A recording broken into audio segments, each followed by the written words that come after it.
Bueno, pues muy buenas tardes, bienvenidos y bienvenidas a este quinto ciclo de la Sociedad Española de Retórica, en el que tenemos la gran suerte de contar hoy con Antonio Moreno, que nos va a hablar sobre quiénes son los otros, la concepción retórica de los bárbaros en Julio César. Antonio Moreno, para los que no le conozcan, es uno de los grandes investigadores de este país, yo creo que es de los top. Es catedrático del área de Filología Latina desde 2007. Ha sido decano de la Facultad de Filología de la UNED entre 2007 y 2015. Vicedecano de la misma facultad entre el año 2000 y 2007. Director del Centro de Medios Impresos de la Editorial de la UNED entre 1996 y 1999.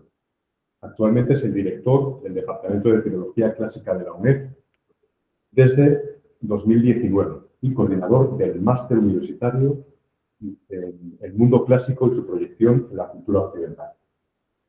Entre su actividad investigadora, pues destacan tres ámbitos o tres líneas de investigación: la transmisión, edición y crítica de textos latinos, la literatura latina y la historia intelectual de Roma, y el humanismo y la imprenta e historia del libro y tradición editorial de los textos clásicos latinos en el Renacimiento.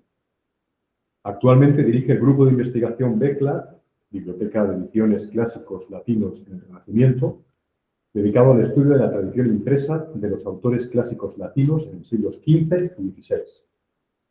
También del proyecto CICLE, Corpus de Incunables de Clásicos Latinos en España, y el proyecto CECLE, Corpus de Ediciones de Clásicos Latinos en España, entre 1501 y 1550.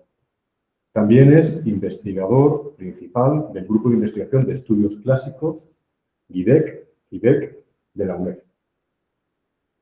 En el ámbito de la transmisión y crítica de textos, su atención se ha centrado en autores clásicos, en los grandes autores de la antigüedad, como Julio César o Cicerón, y su recepción en el Renacimiento, así como la edición de textos tardíos, la Vetus Latina, y renacentistas, Francisco Salinas, Alfonso de Cartagena y Juan Ginés de Sepúlveda. O sea que prácticamente todo el espectro, ¿no?, del latín, de los estudios clásicos, adelante, por favor, en la antigüedad, en su recepción y en el Renacimiento. Finalmente, ha publicado una treintena de artículos especializados sobre Julio César y sus comentarios, que es de lo que nos va a hablar hoy, desde el año 2001, especialmente sobre aspectos textuales, históricos y literarios, entre los que destacaría tres de sus trabajos: las bases manuscritas de la práctica conjetural de la edición albina del Velum Gallicum de César, la edición de Venecia en 1513, publicado en 2009, la actualidad de Julio César, publicado en 2010, y Cicerón y César, la identidad de Roma y el futuro de la República. Muchísimas gracias, profesor Antonio Moreno, por esta presencia hoy aquí, sabiendo además que el año pasado no pudimos disfrutar, ¿no?, de la conferencia por problemas personales, médicos. Pues este año tenemos la gran suerte de contar con tiempo pasando.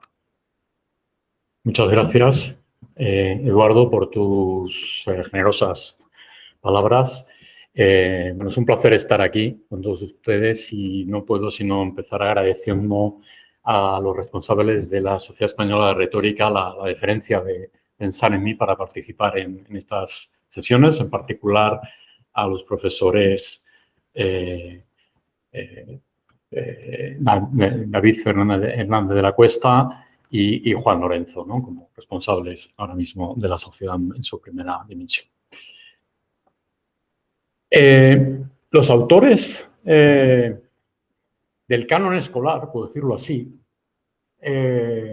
tienden a sufrir una suerte de maldición que conduce muchas veces a hacer difícil retomar su lectura una vez que se han incorporado de una manera tan intensa en las fases iniciales de la formación de muchos estudiantes, ¿no? Eso sucede en muchos casos y muy en particular en el que nos ocupa, en el que Julio César probablemente le resonará inmediatamente con una serie de palabras que han aprendido de memoria desde muy pequeños y que probablemente les hayan ayudado a familiarizarse con la etapa inicial de formación en la lengua latina, pero que, sin embargo, en muchos casos no ha permitido una aproximación quizá con otros ojos o con otras perspectivas a un autor como él. Yo querría aquí centrar la atención precisamente en algunos aspectos relacionados con el tema central de esta sociedad, con la elaboración del discurso y la retórica, en un aspecto muy particular pero esencial en la obra de Julio César, como es el tratamiento del otro, el tratamiento del extranjero, el tratamiento del bárbaro, en particular en una obra tan canónica como el Bellum Gallicum, la Guerra de las Galias. ¿Tiene sentido volver a hablar de Julio César? Seguimos aprendiendo cosas de él, seguimos aprendiendo cosas nuevas, ¿no? Hace unos años se ha abierto al público el emplazamiento donde arqueólogos e historiadores sitúan el asesinato de César en ese año 44 junto a la curia de Pompeyo, recientemente excavada en esa área arqueológica de Torre Argentina, que quizá ustedes conozcan y que merece ahora mismo una visita también para rememorar un poco un hito histórico tan peculiar. Pues igual que desde esta perspectiva más histórica y de reconocimiento del personaje y de su figura, desde el punto de vista de la lectura del texto de César, nuestra aproximación ha ido modificándose o ha ido enriqueciéndose, ha ido matizándose con el paso del tiempo.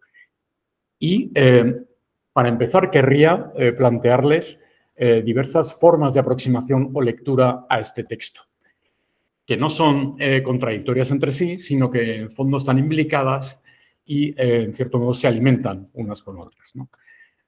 Un primer nivel de lectura tiene que ver, por supuesto, con su papel como lectura canónica, como prototipo de un determinado modelo de lengua del latín republicano, que lo ha convertido particularmente desde el Renacimiento en un autor para la enseñanza, para conocer la lengua latina.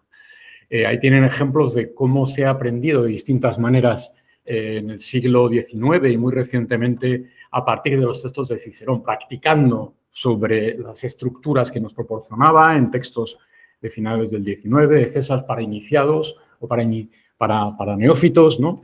Hasta las versiones relacionadas con el latín vivo, que utilizan también o recurren también al latín de César como un elemento de diálogo para realmente introducirse o aprender el latín.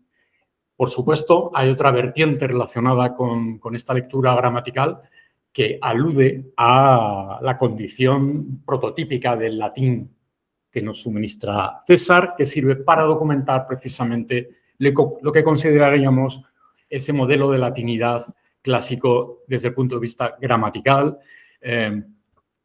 con estudios pormenorizados que se incorporan en los estudios gramaticales modernos hasta las últimas tendencias de una manera evidente. Y esto no hace falta que lo recuerde porque lo tienen todos ustedes presentes.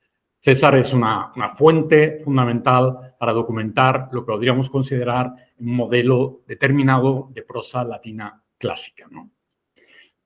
Al lado de esta aproximación que, en cierto modo, nos ha acompañado irremediablemente de una manera dominante durante la historia en los últimos 5 siglos, es evidente que se han desarrollado otros niveles de lectura, ¿no? Uno fundamental, importantísimo, es la consideración de la Guerra de las Galias como un relato militar, considerado como un relato que procede cronológicamente de las campañas de César, que están bien documentadas a partir de sus obras y que además con la peculiaridad de tener un tipo de narración, y aquí es donde empieza a funcionar el estilo y la retórica, muy determinado, como es la disociación entre la instancia narrativa, la narración, el narrador y el César actor que interviene, aparece, se cita en la obra. Por supuesto, estas dos instancias son distintas del César biográfico, el César histórico. Entonces, esto que en la narratología se viene a llamar algo así como narración heterodiegética, pues ha condicionado todo un tipo de discurso, por ejemplo, con esta referencia a las terceras personas, ¿no? Como una manera de construir el discurso de distanciamiento, ¿no? Bien, este relato militar ha tenido, por supuesto, estudios históricos tremendamente pormenorizados, identificando, aislando, digamos, los avatares de cada una de las campañas de César, las circunstancias de los datos que nos ofrecen y que nos permiten, en cierto modo, pues reconstruir con bastante verosimilitud lo que pudo ser, digamos, este proceso de penetración de Roma en la Galia. Por supuesto, los arqueólogos, historiadores siguen matizando y desarrollando efectivamente cada punto por punto las rutas que él sigue. Muchos de los pueblos y lugares que cita son hapax. Entonces, esto obliga a intentar,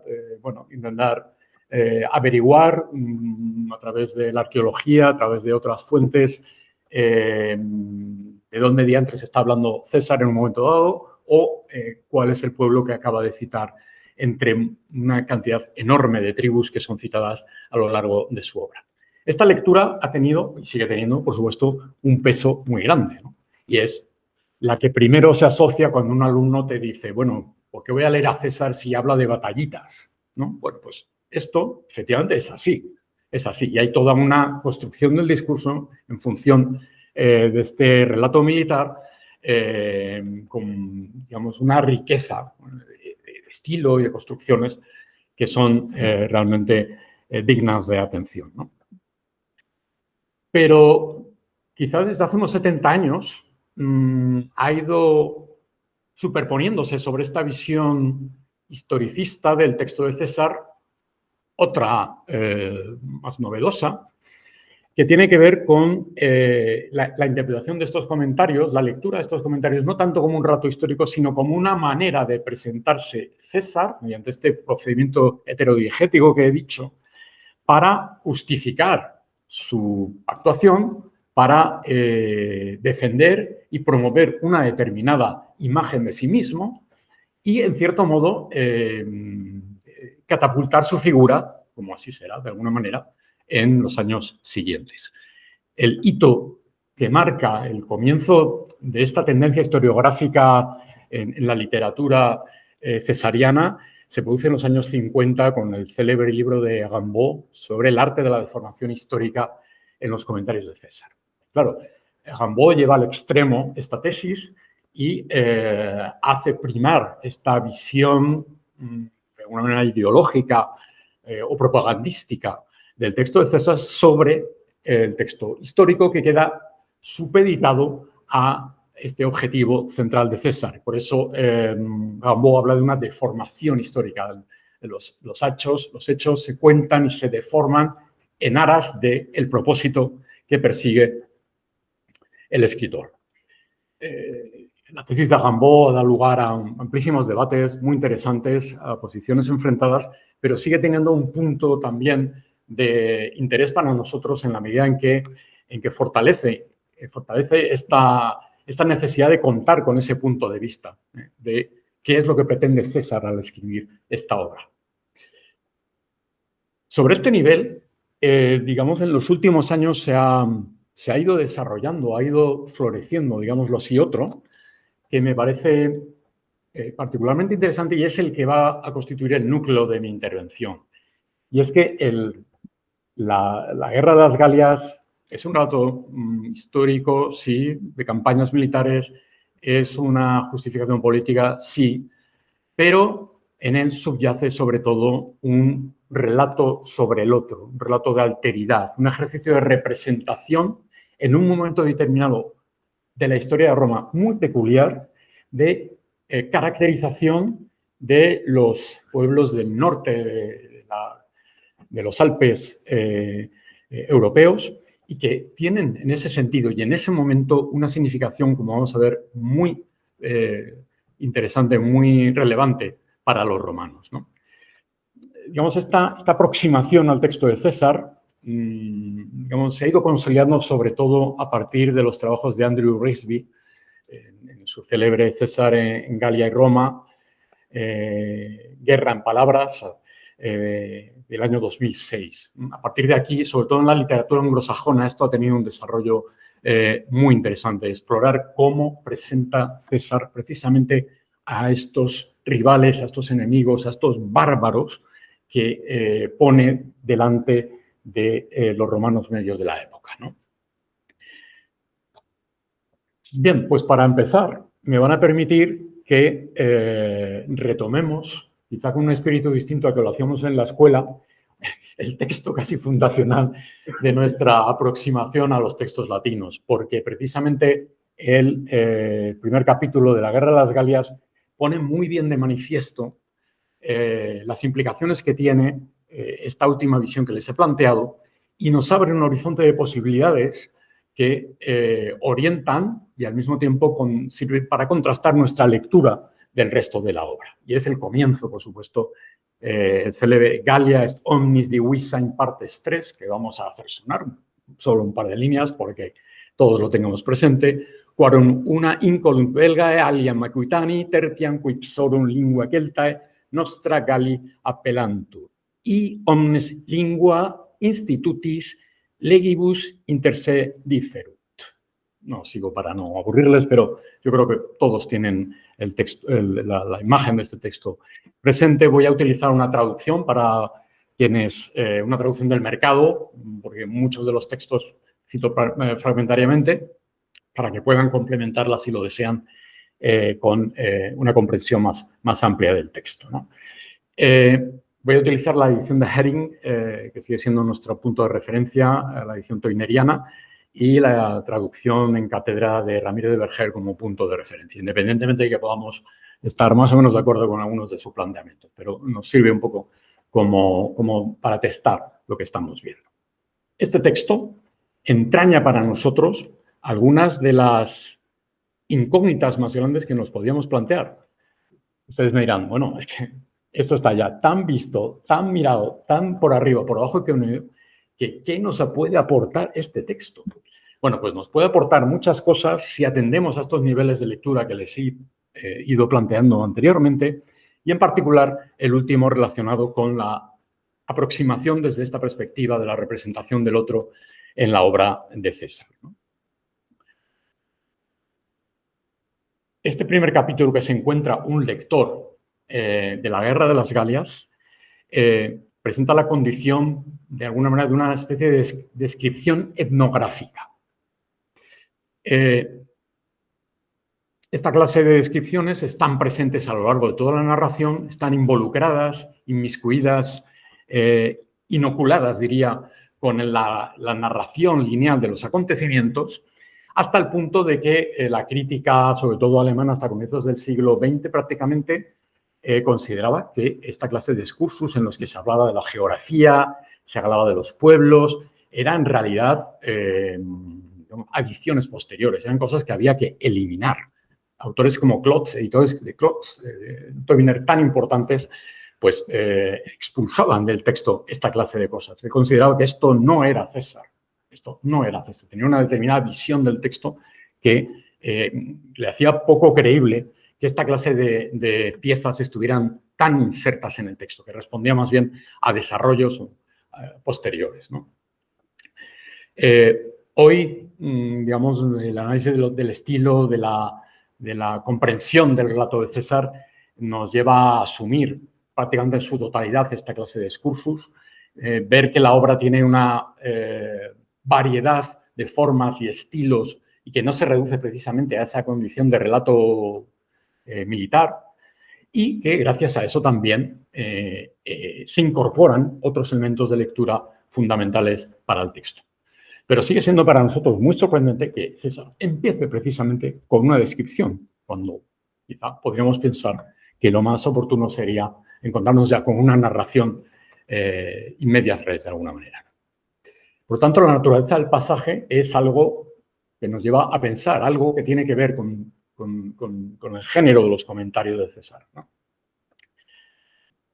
Por otra parte, tiene una peculiaridad interesante.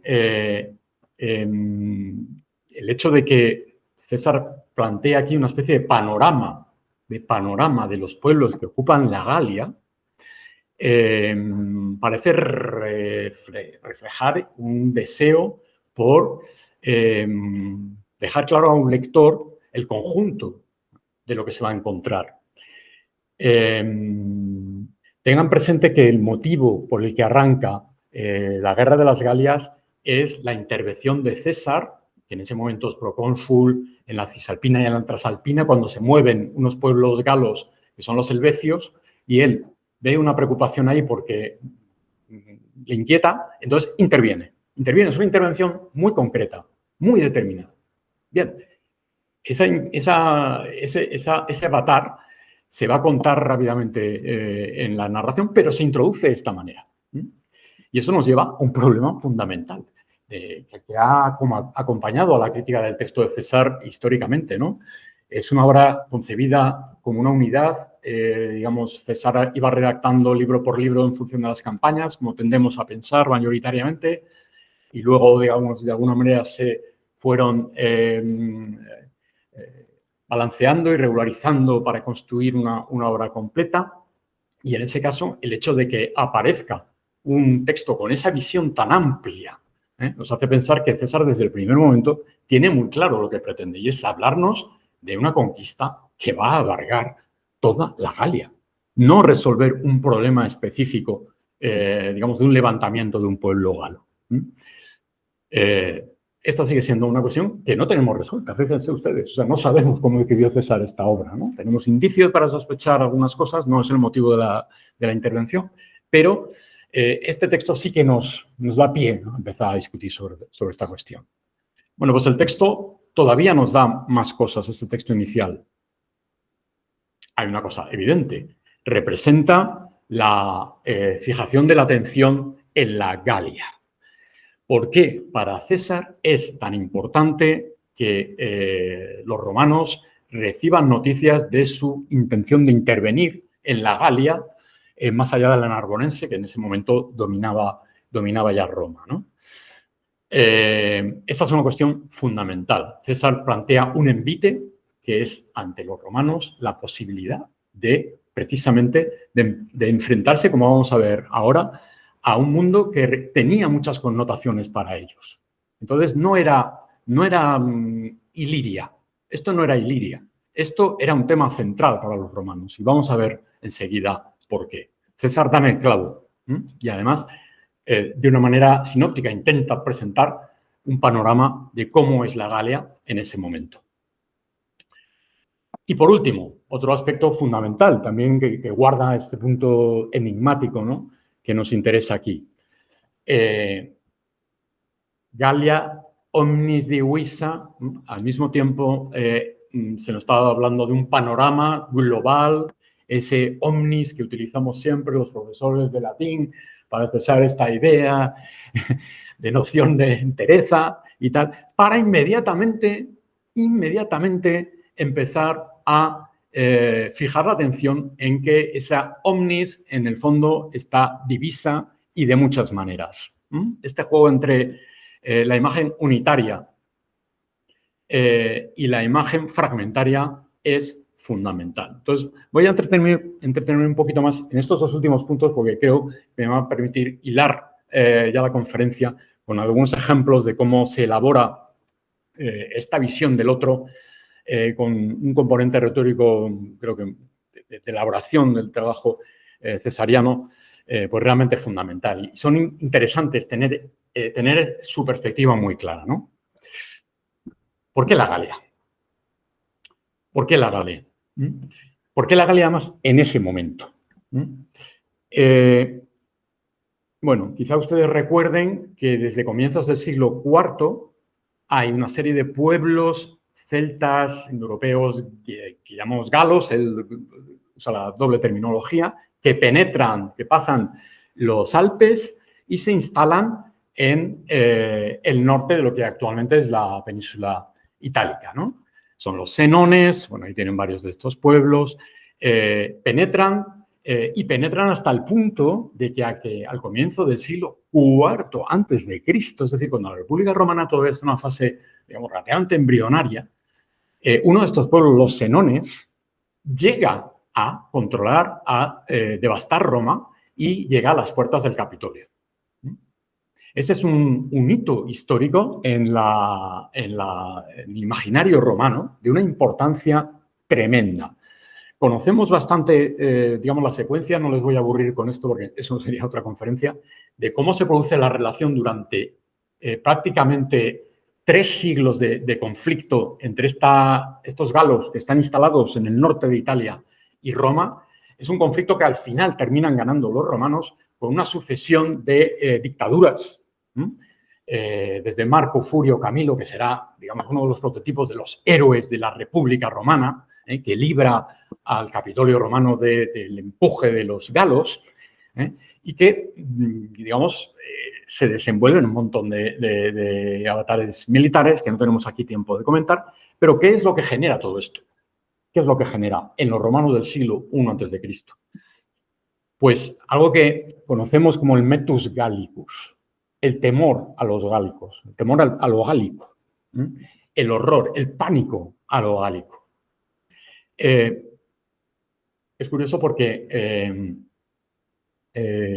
quien narra esto, es decir, quien nos da cuenta de esto y elabora, y no sabemos hasta qué punto reelabora ya desde una perspectiva, digamos, de su visión de las cosas en época augustia, este episodio es Livio.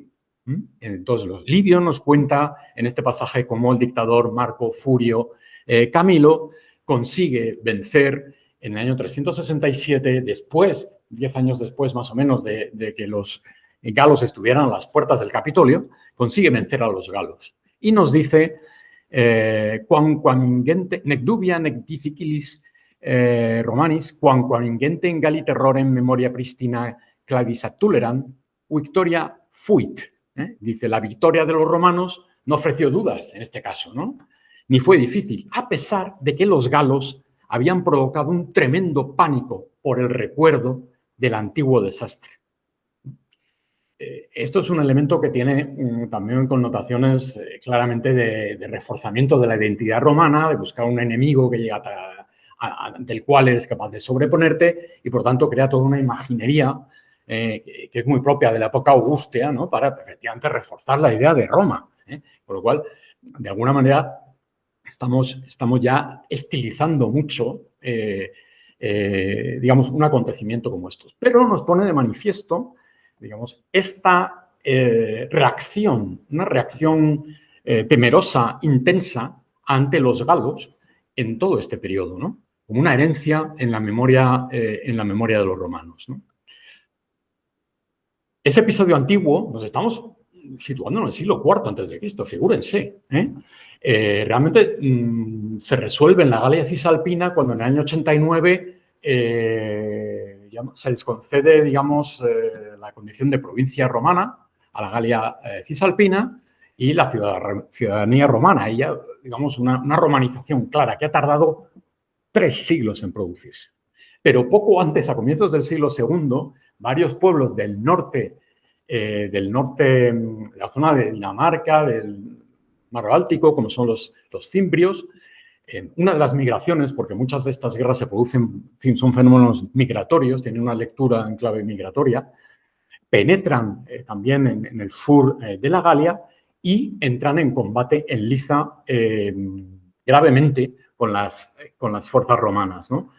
Esos combates entre cimbrios y teutones, que en el fondo son germánicos, provoca también una reacción muy fuerte en Roma y, como muchos de ustedes recordarán, hace que Mario tenga varias dictaduras y sea uno de los motivos por los que Mario pues, tiene ese predicamento en Roma, porque al fin y al cabo es el que vence, después de, creo que son 5 dictaduras, 5 años, 5 dictaduras sucesivas a los cimbrios y a los teutones. Este es otro episodio también realmente significativo. Y Salustio nos habla de esta penetración. Salustio es prácticamente coetáneo, como saben, de César, por lo tanto, está escribiendo en torno al año 40, incluso 30 y tanto antes de Cristo, un poquito después que la Guerra de las Galias. Dice, nuestros generales fueron derrotados por los galos. O sea, piensa que estos pueblos, que nosotros ahora sabemos que son germanos, los asimila con los galos, porque donde para el romano tenía sentido entender quiénes eran esta gente, es que fueran galos, que son los que efectivamente han puesto en jaque realmente a la República Romana. Entonces, Salustio, no digamos que se equivoca, porque tampoco nosotros todavía tenemos dudas sobre algunos pueblos si realmente la diferencia entre galos y germanos está clara, pues si realmente eran galos y germanos en ese momento, ¿no? Pero él los asimila con los galos y esta es la idea que a nosotros nos interesa.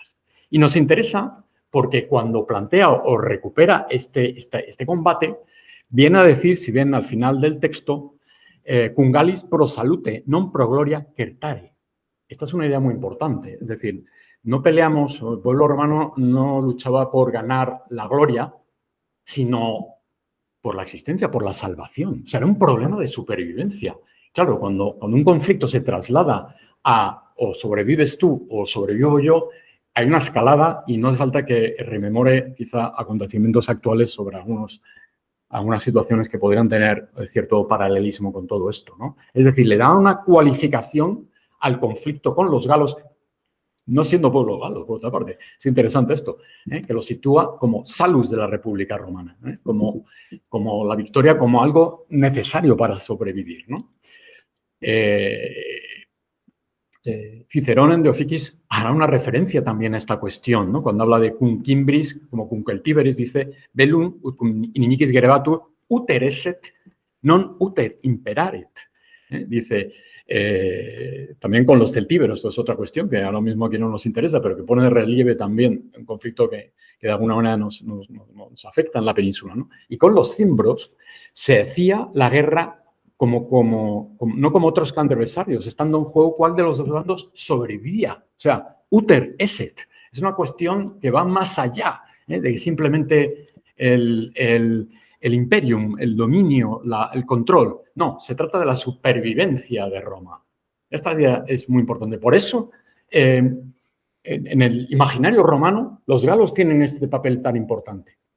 Y César aborda esta cuestión en nuestro texto con una peculiaridad, para que se den cuenta de dónde llega esto, todavía mayor. Fíjense, Galia y Galli prácticamente no se documentan, no lo tenemos documentado en la tradición que conservamos documental latina, de textos, hasta prácticamente esta época. Y Germani tiene su primera documentación en estos textos. Los utiliza César y los va a utilizar Cicerón, son prácticamente coetáneos, están ya en una misma, digamos, atmósfera intelectual. Pero ¿esto qué es lo que se quiere decir? Que para los romanos, y César lo sabía, estos pueblos eran algo completamente, aparte de este miedo aterrador, irracional que podían provocarles, eran pueblos completamente desconocidos. Completamente desconocidos. César, con este texto inicial, está haciendo casi una lección para explicarles dónde están los que están más allá de sus fronteras. Es un ejercicio realmente importante, realmente lleno de sentido y que tiene, además, muchas claves, todavía más, como vamos a seguir viendo. El último aspecto que quería comentar en relación con ese texto tan importante y tan conocido por todos es esa especie de contraposición entre esta visión panorámica de la Galia omnis con la insistencia en su atomización de alguna manera, ¿no? Esta es una idea fundamental que César planta desde el primer momento. Para los romanos la Galia era una cosa confusa, no sabían muy bien lo que era, más allá de que era algo que les daba miedo, pero César en lo que insiste aquí es que estos pueblos están divididos. Y están divididos de una manera muy profunda. Primero hay tres grandes pueblos, los belgas, los aquitanos y los propiamente galos, y que esta diferencia afecta a cuestiones nucleares. Él cita tres, que son la base, digamos, de la cohesión de un grupo humano, ¿no? Por una parte, su lengua, su organización institucional, digámoslo así, cómo se organizan sus instituciones y sus leyes. Bueno, pues estos tres pueblos galos se distinguen en las tres cosas. Y además, el paso siguiente que da, habitan en zonas distintas que están delimitados por por los ríos, en fin, dentro de este tipo o de esta concepción de la geografía antigua, donde se crea un modelo de geografía que también ha sido estudiado y que, bueno, Christopher Krebs ha denominado geografía imaginaria, porque sabemos que muchas de estas delimitaciones son bastante arbitrarias. Pero César lo que está haciendo es un croquis para lanzar un mensaje a los romanos. Bien, la Galia, eso que tanto teméis, está fragmentada de una manera profunda. Con lo cual, hay una cantidad de información que hace llegar a sus coetáneos que probablemente no tenían una noción clara de lo que era esto. De hecho, en la Guerra de las Gales, en el desarrollo de los libros, donde hay muchas inconsistencias de distinto tipo que no nos da tiempo a ver aquí, pero es interesante que cuando la Galia aparece como una unidad, es precisamente cuando hay algunos de los pueblos galos que pretenden unificar a las tribus galas para enfrentarse a los romanos. Es lo que pasa con los helvecios en el libro primero o lo que va a pasar con Vercingetorix en el libro séptimo. Es decir, vamos a unirnos todos contra los romanos. Y entonces, esta visión de la Galia unida es algo que a César no le gusta nada y va a ir absolutamente contra ellos, ¿no? Por tanto, la visión, digamos, unificada de la Galia es una ficción, de alguna manera, que solo se hace patente en esta clase de situaciones muy concretas, ¿no? Cuando él habla, además, de manera general, por ejemplo, de las costumbres de los galos, de la manera de entender el tipo de prácticas que tienen, pero realmente no refleja ningún tipo de unidad profunda, que es a lo que realmente César está apelando. Es decir, mientras que nosotros tenemos instituciones, tenemos leyes y tenemos una lengua, ellos están divididos. Esa descripción es muy detenida en este primer párrafo y le da al lector, digamos, como una guía de lo que va a pasar. Es cierto que César va a ser bastante coherente con este discurso a lo largo de los 7 libros de la Guerra de las Galias, más el 8º de Ircio, pero no deja de tener inconsistencias, ¿no? El siguiente paso que me parece importante y que refleja este texto y que, digamos, tiene una tradición antigua muy potente, es lo que sigue. Fíjense, orum omnium fortissimis sunt belgae, propter quod cultu atque humanitate provincia longissime absunt, minimeque ad eos mercatores saepe commeant, atque ea quae effeminandos animos pertinent important, proximique sunt Germanis, qui trans renum incolum. Vale. Bien, después de haber hecho esta distinción, empieza a graduar algún rasgo que, visto desde la mentalidad, digamos, central que ocupa esta obra, que es la militar, es la que le interesa. Es decir, dentro de estos grupos hay uno que son los belgas, que son, digamos, los más feroces, los más aguerridos, los más valientes, traduce nuestro amigo Ramírez de Verger, y son distintos a otros galos. Y entonces, aquí aparece una idea que es fundamental, y es la sensación de que los pueblos no son entidades más o menos incólumes, sino que son susceptibles de experimentar cambios. Y esto es una noción que está muy presente en la etnografía antigua, en la etnografía griega, en Posidonio, que es una de las fuentes que muy probablemente utilizó César, y que refleja distintas circunstancias que hacen que los pueblos se vean sometidos a cambios. Y entonces César aquí explica en qué consisten esos cambios, por qué han cambiado los belgas respecto al resto de los galos. Y es muy interesante ver en qué términos lo formula, ¿no? Lo formula tendiendo a 3 cosas. Dice, los galos son los más fieros, ¿por qué? Primero, porque están distanciados de la civilización. Están ocupando la zona bélgica, arriba, los más alejados. ¿De dónde? De Provincia. Provincia, lo dice en un lenguaje en clave prácticamente para sus coetáneos. Provincia es la narbonense, la provincia romana que ocupa el sur de la Galia en el mar Mediterráneo y que supone una zona fuertemente, primero helenizada y luego romanizada. Pasa una vía por allí, se llega a construir una vía romana muy importante, como es la Domitia, que va a permitir una conexión con la península ibérica también importantísima para el traslado de grano, etcétera, etcétera.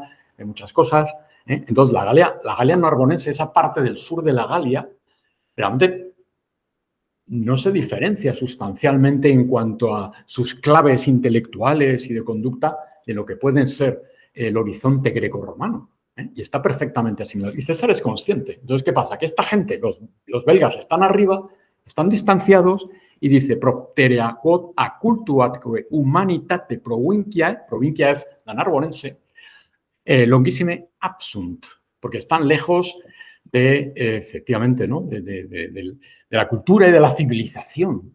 Cultus atque humanitas, dos palabras fundamentales de las que tiene ya una noción clara. No están en contacto con los que realmente tienen una civilización avanzada y entonces están, bueno, son más fieros, digamos, ¿no? Es muy interesante esta primera aproximación porque va a ser constante, ¿no? En la manera de interpretar los datos por parte de César, ¿no? Los pueblos dependen de su ubicación y gradúa la condición, ¿no? La manera de ver al otro. El otro no es un bárbaro en bruto, y aquí vamos acercándonos a la idea central que quiere representar César, sino precisamente que vamos a advertir unos cambios cualitativos entre unos y otros que van a tener un efecto fundamental, ¿no? El segundo rasgo que diferencia a estos belgas del resto de los galos es que apenas tienen comercio,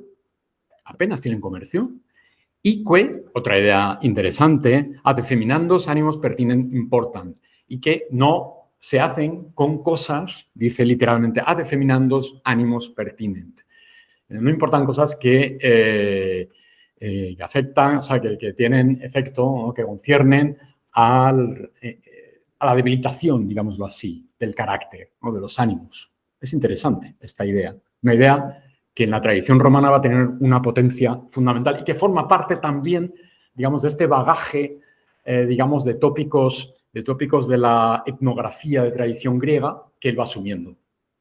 El hecho del contacto con los otros te vuelve más culto, pero al mismo tiempo tiene una serie de riesgos. Y es que, de alguna manera, según un cierto planteamiento, digamos, de la mentalidad romana, debilita tu carácter, ¿no? Fíjense lo importante que es esta idea, que le vamos a encontrar como una idea medular en Salustio. Salustio utiliza una formulación muy parecida en la Conjuración de Catilina, cuando precisamente alude a la avaricia como uno de los grandes defectos que conduce precisamente a la pérdida, digamos, del carácter romano. Y dice, ea quae venenis malis imbuta corpus animumque virilem effeminat. La avaricia, empapada de horrible veneno, arruina el cuerpo y el espíritu varonil.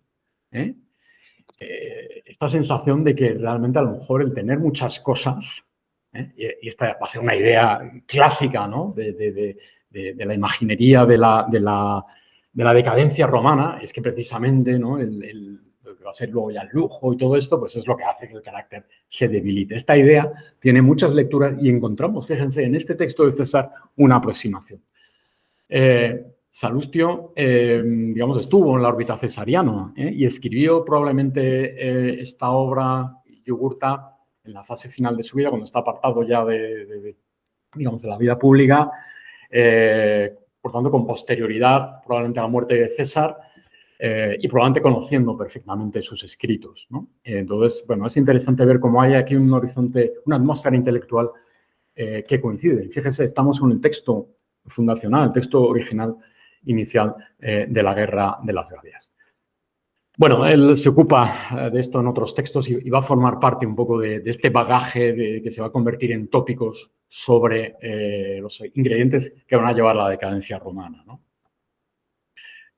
El tema del intercambio, del comercio, de los mercaderes, quizá en estos últimos 20 años ha experimentado un avance extraordinario. Tenemos mucha más información sobre, efectivamente, estos pueblos estaban guerreando todo el rato, pero estaban intercambiando cosas. Víveres, y en este caso, que les muestro ahí, vino. Fíjense, a través de la arqueología se han podido descubrir restos de ánforas y restos que revelan las rutas que siguieron el tráfico que siguió el tráfico del vino en esta época hasta Britania. Britania. habitada por los britanos, totalmente lejanos. Bueno, pues tenemos restos de ánforas romanas, de vino, que ha pasado por Marsella, por esa zona de la Narbonense otra vez, y como ven tenemos algunos indicios para ver cómo los romanos y los vénetos que ocupan la parte norte traficaban con el vino. O sea, lo llevamos hasta el extremo. Por eso el comercio, César de repente le presta tanta atención. O sea, estos mercaderes, o sea, estos personajes tienen importancia en el escenario que estamos planteando, ¿no? Bien, y el tercer argumento que ofrece César no ya es la distancia con la zona civilizada, no es el contacto con los mercaderes, sino precisamente el contacto, la proximidad con los germanos. El hecho de que tienen que lidiar con ellos constantemente y lo que eso supone. Todos los belgas, dice, proximico es un germanico y trans renum incolunt, transmite la imagen, efectivamente, de que, digamos, la organización de los pueblos, de sus costumbres, está relacionada con lugares y que aquí la geografía es central. Entonces, el Rin, como saben, tiene una importancia que cualquiera que lo haya tenido ocasión de verlo se puede entender por qué lo es, por la magnitud, la envergadura de ese río y lo que significaba cruzarlo, ¿no? Entonces, los galos estaban al otro lado del Rin, hacia el este, y los pueblos belgas estaban en la vertiente gálica, ¿no? Bueno, pues había contacto entre ellos, había guerras entre ellos y eso endurece a los belgas. Pero César ahí da el paso siguiente y es cuando enlaza con lo que va a ser su relato, con este relato que tiene que ver con los helvecios. Es decir, ¿por qué nos cuentas esto? Porque voy a permitirme saltarme, digamos, ir más lejos de donde vivía y hacer una campaña para frenar a los helvecios. Porque los helvecios, precisamente, dice a continuación, por esta razón, porque los belgas están peleando con los germanos, los helvecios les pasa algo parecido, porque tienen más diríamos, virtus hombría, ¿no? Más machez, son en el sentido militar aquí, ¿no? No es virtus intelectual, ¿no? Tienen más hombría que el resto de los galos. ¿Por qué? Porque luchan todo el rato constantemente con los germanos, pero por otro lado, ¿no? Por la zona que ahora estaría más cerca de Suiza, ¿no? Evidentemente. Bien, los helvecios tienen, dentro de los galos también hay una gradación y tienen esta fiereza elevada por el tema de los germanos, ¿no? Fíjense lo importante que es esta idea del contacto y de cómo regula o gradúa la situación del otro, que desde la perspectiva inversa, César nos narra los mismos episodios. Es decir, un pueblo germano como los ubios, realmente importante, con una tradición muy significativa, ¿no? Uno de los pueblos fundadores de ciudades como la actual Colonia, ¿no? Por decirlo así, con un peso específico tan importante. Bueno, pues viven ya en la zona gala del Rin y César descubre o señala que son de los más florecientes y los que gozan de más civilización frente a otros germanos que les someten. Entonces hay una matización constante y un uso de esta clase de términos humaniores. Dice, sunt ceteris humaniores, ¿no? Los ubios son más civilizados, de alguna manera, digamos, que los demás galos, que los demás germanos. Fíjense, o sea, los propios germanos admiten una serie de gradación. Y por lo tanto, esta idea es absolutamente central en el caso de César, ¿no? Pero claro, ¿a dónde conduce ese párrafo? ¿A dónde conduce al lector? Primero a reconocer la situación de los galos e inmediatamente a darse cuenta de que entre galos y germanos, que para ellos, para lo que podía ser un romano de Roma de esta época culto, aquello era una situación indiferenciada que no llevaba a ninguna parte. Pero lo que transmite César es que, cuidado, no son lo mismo. Una cosa son los pueblos galos y otra son los pueblos germanos. Y otras son los pueblos germanos. Y aquí entra un poco ya cuestiones de geoestrategia, cuestiones de, en fin, realmente importantes. Es decir, ¿quién es el verdadero enemigo, no? Es como en alguna guerra que tenemos. ¿Quién es el verdadero enemigo? ¿Dónde se está celebrando la guerra? No, a lo mejor el verdadero enemigo está en otro lado, ¿no? Como bien sabemos. Bueno, pues aquí pasa un poco lo mismo, ¿no? Entonces, lo interesante, digamos, la elaboración que lleva a cabo César en la Guerra de las Galias es una especie de construcción de la transferencia de este enemigo tan temido por los romanos como eran los galos, a los germanos. El verdadero peligro son los germanos. Y hay muchos indicios a lo largo del texto que nos van llevando en esa dirección. Voy a citar un par de ejemplos para que lo vean, ¿no? En el mismo libro primero, los eduos, que son uno de los pueblos galos más cercanos a los romanos, que tienen relaciones de soci, son aliados, por tanto, tienen unos nexos muy, muy profundos, que César desarrolla y trabaja mucho a lo largo del texto. Tiene un discurso ante César en el cual le cuenta los problemas que tiene. Los problemas son que los germanos se le están echando encima, que han cruzado el Rin, porque algunas de las tribus galas, otra vez la separación, ¿no? Los ha llamado para fortalecer su posición y ahora mismo se están haciendo con el control y les someten y son tiranos, ¿no? Y entonces, Diviciaco, el caballero, el señor, el jefe de los eduos, hace un discurso que es prácticamente el que haría un romano hablando precisamente de otro enemigo. Recordemos que Diviciaco es el único druida que tenemos documentado con claridad, con nombre y apellido, bueno, que cita Cicerón en el Divinatione y que conoce y que, al cual alaba por su conocimiento de la naturaleza, dice, y también, bueno, lo cita al hilo de los dotes adivinatorias, ¿no? Claro, dentro de este mundo druida, pues hay este componente, ¿no? Pero extremadamente respetado. Entonces, Diviciaco había ido en el año 60 y tantos a Roma precisamente a pedir ayuda contra tribus hostiles contra los eduos, ¿no? Entonces, es un personaje fuertemente latinizado y su discurso es fuertemente latinizado. Tan es así que el galo, es decir, el otro, construye un discurso en el que presenta como feroz y salvaje ¿a quién? A los suevos, en este caso, a los germanos. Fíjense que aparece en una de las líneas, no nos vamos a tener en la lectura, como habla de homines feri ac barbari, la primera vez que se cita esta palabra de barbari en este texto, ¿no? Y esta dicotomía feri et barbari, que, digamos, que van en la misma dirección, ¿no? Fieros y salvajes, ¿no? Como brutales, ¿no? Exagerados, bestiales, ¿no? Y esos son los germanos y son los que se están echando encima de ellos, ¿no? Por lo tanto, está reclamando que como socio de César le apoye, ¿no? Pero luego se dedica a hablar del rey de estos suevos, de estos germanos, Ariovisto. Y fíjense lo que dice, Ariovistum superbe et crudeliter imperare hominem esse barbarum iracundum temerarium. El mando que ejerce Ariovisto de manera soberbia y cruel, y dice, es un personaje, una figura, eso, salvaje, irascible, temerario, arbitrario, traduce nuestro amigo Ramírez de Verger, lo va describiendo precisamente como un personaje lejano al horizonte civilizatorio romano. Es un galo el que nos está transfiriendo la figura del bárbaro, del enemigo, a otro pueblo.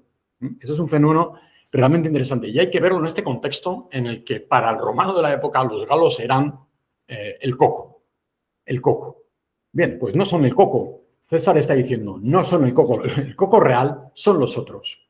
Y toda nuestra política va a girar en ver cómo evitamos, ¿no?, que ese poder tan fiero que nos viene del otro lado del Rin, pues termine con nosotros. Y esa, como saben perfectamente, los emperadores romanos van a trabajar esta idea y va a ser una constante posterior y, digamos, algo que va a tener una incidencia muy importante, ¿no?, en el fin del Imperio Romano. En César ya está esto. Bien, este primer discurso, por un galo latinizado que nos habla de un bárbaro, es decir, un germano, tiene una réplica, otra contestación, una serie de discursos indirectos de César, César recoge lo que le acaba de decir Diviciaco y dice, bien, de acuerdo, tienen razón, nosotros tenemos un vínculo, unas oquietas con estos pueblos y tenemos que defenderlos, ¿no? Digamos, formaría parte de la idiosincrasia de expansión del pueblo romano, ¿no? Bien, pero a continuación dice otra cosa, que no tiene nada que ver con el argumento, o que lleva más lejos el argumento de César, y es que, de Ariovisto. Pero es que si esta gente poco a poco se acostumbra a atravesar el Rin y se van acercando, van a constituir un populo romano periculosum videbet. Amigo, el hecho de que se aproximen y que entren en la Galia supone un elemento de riesgo para los romanos. Claro, esta es una reacción inmediata. Ahora sí que vuelve a estar en juego cuál es la posición de los romanos. Esto en geoestrategia tiene que ver con las zonas de influencia. Es interesante, estoy trabajando sobre esto y tiene ya sus ecos aquí presentes, ¿no? Y dice, nequesivi homines feros ac bárbaros temperaturos existimabas, ¿no? Es decir, eran hombres fieros y salvajes. Estos hombres fieros y salvajes no se iban a parar en la Galia, iban a ir contra Roma. Y utiliza junturas parecidas, feros et bárbaros, como ha usado anteriormente el líder galo. Fíjense cómo hay ecos entre los textos, pero van en la misma dirección. Y vuelve a utilizar bárbaros, que de esta acepción, digamos, de carácter, de salvajismo y tal, va a tener una presencia muy importante a lo largo de todo el texto.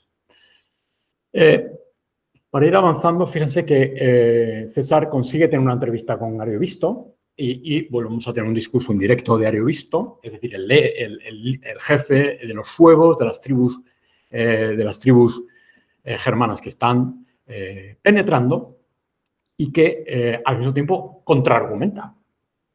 Y amigo, su contraargumento les sonará a todos, es decir, yo no me he metido en esta guerra porque he querido, a mí me han llamado, y es cierto, lo dice Diviciaco al principio, son las tribus galas para reforzarse que llaman a su primo el decimosol, es decir, a los suevos en este caso.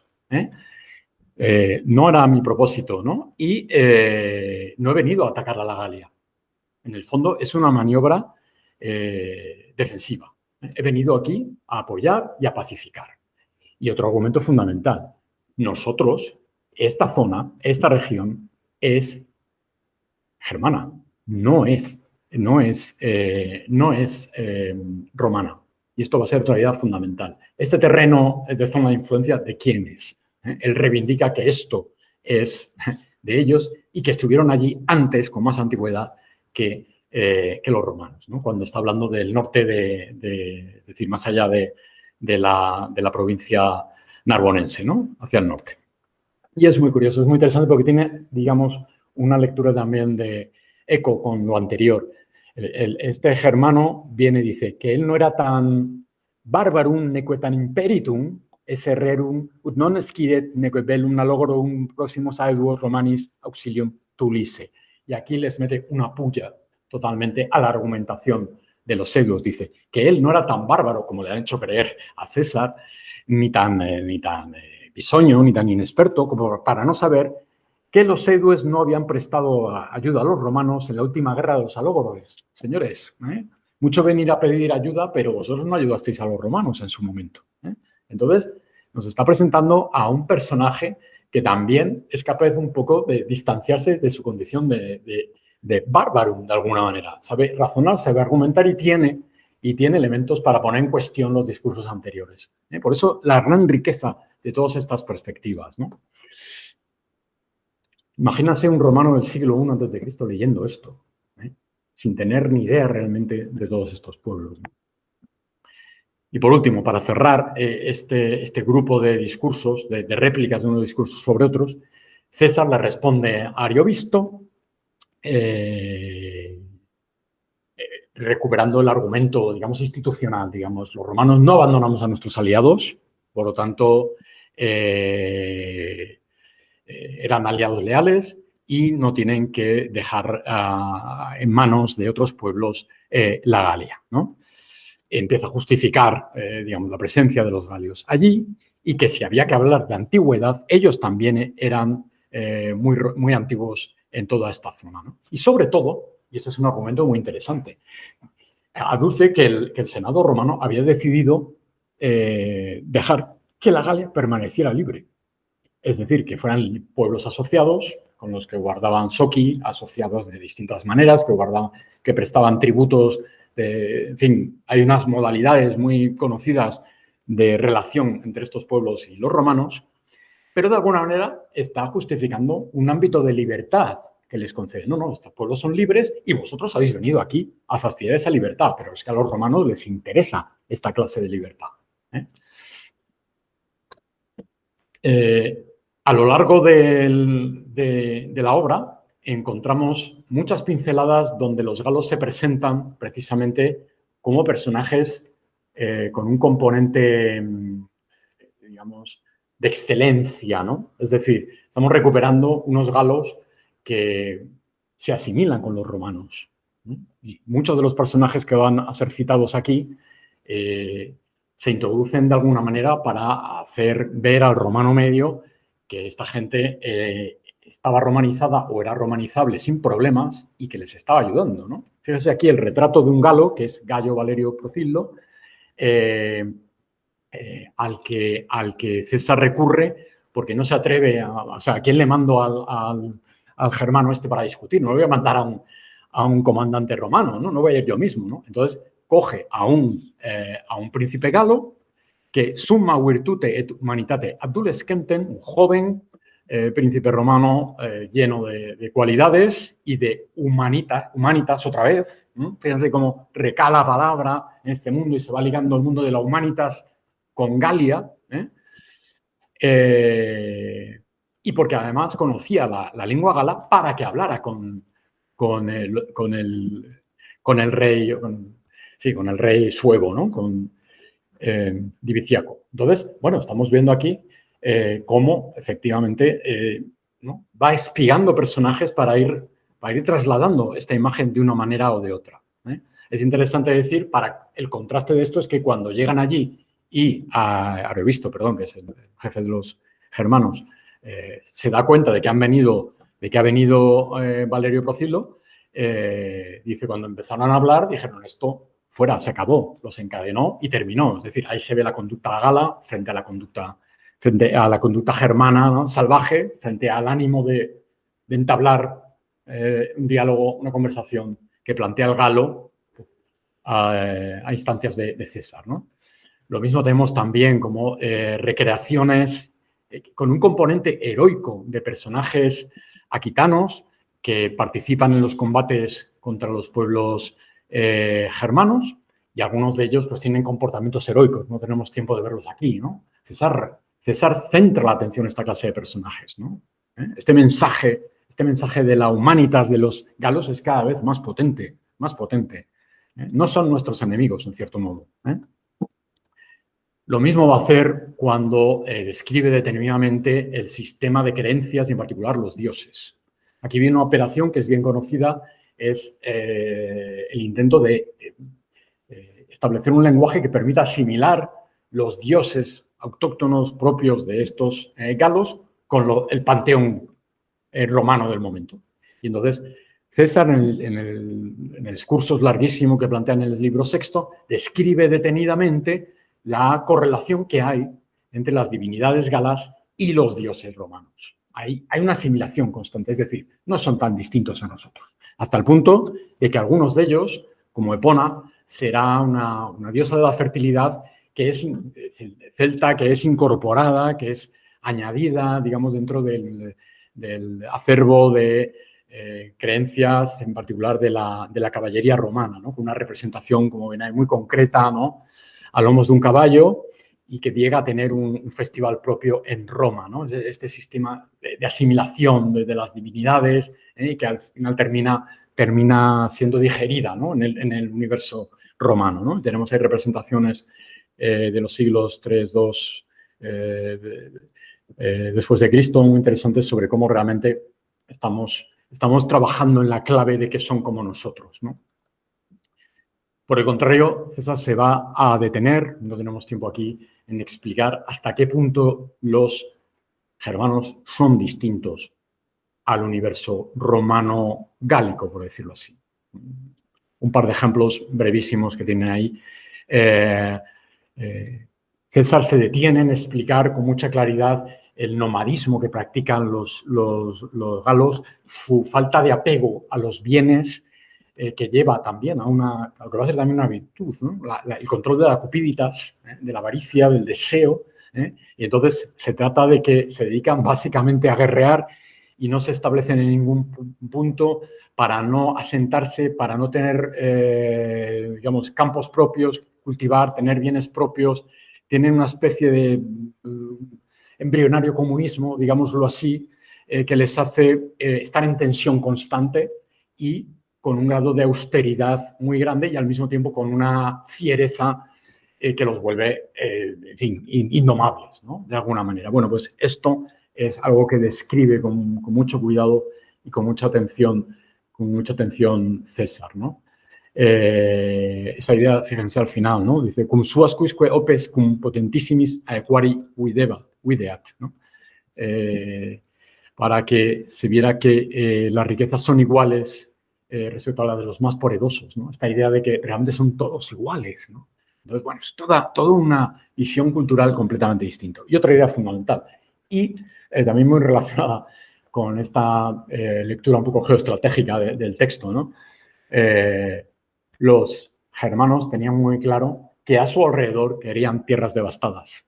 No querían pueblos con los que tuvieran, digamos, ni un tipo de relación ni otra, sino, en el punto más extremo, asolar los territorios que les rodean. Es decir, las zonas de influencias son zonas peligrosas y, en este caso, lo mejor o lo más fiero es asolar completamente cualquier forma de vida que les rodea, ¿no? Esto va a ser un planteamiento muy distinto al que va a tener Roma, que va a buscar el contacto, la relación, la manera de integrar. Entonces, estas ideas que se van a trabajar de distinta manera, aquí están en el libro sexto, fíjense, vamos avanzando, son ideas, digamos, de cargas de profundidad con las que César va trabajando todo su relato militar, ¿no?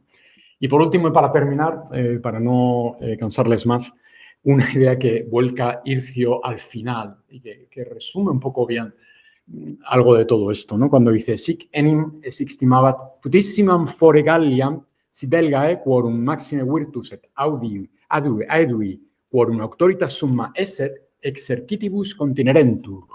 Es decir, así estimaba César, desde luego, que la Galia estaría más segura. La Galia estaría más segura. ¿Cómo? Si los dos pueblos más significativos, los belgas, el más valeroso, el que tiene la virtus, y los aedui, que son los que tienen, aquí traducido como influyentes, los que tienen más autoritas, ¿no? Los que tienen más sentido común, de alguna manera, exercitibus continerentur, ¿no? Se mantienen bajo el control, el control de los ejércitos de César.